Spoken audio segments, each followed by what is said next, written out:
കൂടൽമാണിക്യം ക്ഷേത്രത്തിലെ ജാതി വിവേചനത്തിൽ കൊച്ചിൻ ദേവസ്വം ബോർഡിനും തന്ത്രിമാർക്കുമെതിരെ Kerala Devaswom recruitment board chairman ജാതി വിവേചനം കാണിച്ച തന്ത്രിമാരെയാണ് മാറ്റേണ്ടതെന്ന് advocate K B Mohandas media വണ്ണോട് പറഞ്ഞു. ബാലുവിനെ മാറ്റിയ വിവരം റിക്രൂട്ട്മെന്റ് ബോർഡിനെ അറിയിച്ചിട്ടില്ല. ദേവസ്വം ബോർഡ് അതിന് കീഴ്പ്പെടാൻ പാടില്ലായിരുന്നു. ജാതി അടിസ്ഥാനമാക്കിയുള്ള നിയമനങ്ങൾ നിർത്തലാക്കണമെന്നും കെ ബി മോഹൻദാസ് പ്രതികരിച്ചു. എക്സ്ക്ലൂസീവ്. ഒരു തീണ്ടാപ്പാടകലെ മനുഷ്യരെ മാറ്റി നിർത്തിയിരുന്ന ഒരു കാലത്ത് നിന്നൊക്കെ ഒരുപാട് നമ്മൾ സഞ്ചരിച്ചു എന്ന് കരുതുന്ന ഒരു സമയത്താണ് നമ്മളിപ്പോൾ നിലനിൽക്കുന്നത്. അപ്പോൾ ആ ഒരു അവസരത്തിലാണ് കൂടൽമാണിക്യം ക്ഷേത്രത്തിൽ ഇത്തരത്തിൽ വലിയ രീതിയിലുള്ള ഒരു ജാതി വിവേചനം നടന്നതായുള്ള വിവരങ്ങൾ പുറത്തു വരുന്നത്. അപ്പോൾ എന്താണ് താങ്കൾക്ക് പറയാനുള്ളത്, പ്രത്യേകിച്ച് ഈ റിക്രൂട്ട്മെന്റ് ബോർഡിന്റെ ചെയർമാൻ എന്ന നിലയിൽ?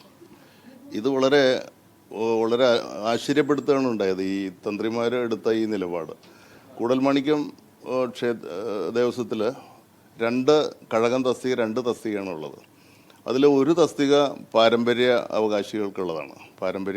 പാരമ്പര്യ അവകാശികളെ സംബന്ധിച്ചിടത്തോളം ആ തസ്തിക അതിൻ്റെ വേക്കൻസി റിക്രൂട്ട്മെൻറ്റ് ബോർഡിലേക്ക് റിപ്പോർട്ട് ചെയ്യേണ്ടതായിട്ടില്ല. അത് തന്ത്രിമാർ തന്നെയാണ് അവിടെ തിരഞ്ഞെടുക്കുന്നത് ആ പാരമ്പര്യ അവകാശിയെ.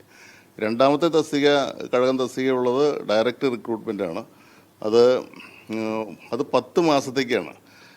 അതിൽ ഒരു ജാതിയുടെ ഒരു നിബന്ധന അതിനകത്ത് പറയുന്നില്ല. ഈ HRNC ഹിന്ദു റിലീജിയസ് എൻഡോമെൻറ്റ് അതുപ്രകാരമുള്ള അത്തരം ക്ഷേത്രങ്ങളിലോ അല്ലെങ്കിൽ ഗുരുവായൂർ ദേവസ്വം, തിരുവിതാംകൂർ ദേവസ്വം അല്ലെങ്കിൽ കൊച്ചി ദേവസ്വം ഇത്തരം ദേവസ്വത്തിൻ്റെ കീഴിലുള്ള ക്ഷേത്രങ്ങളിൽ കഴകപ്രവൃത്തിയെടുത്ത് പരിചയമുള്ള ഹിന്ദു മതസ്ഥരായിട്ടുള്ള ആളുകൾ എന്ന് മാത്രമേ പറയുന്നുള്ളൂ.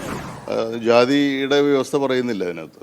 അതുകൊണ്ടാണ് അത് മാത്രമേ റിപ്പോർട്ട് ചെയ്തിട്ടുണ്ടായിരുന്നുള്ളൂ. അത് നോട്ടിഫൈ ചെയ്തതിന് ശേഷം അതിലെ അപേക്ഷകളൊക്കെ പരിശോധിച്ചിട്ടാണ് അതിനകത്ത് ജാതി പരിഗണിക്കേണ്ട കാര്യമില്ല. അങ്ങനെയാണ് നിയമനം നടത്തിയിട്ടുള്ളത്, അതിന് ശുപാർശ ചെയ്തിട്ടുള്ളത്. തന്ത്രിമാരങ്ങനെ നിലപാടെടുത്തത് തീർത്തും തെറ്റായിട്ടുള്ള നടപടി തന്നെയാണ്.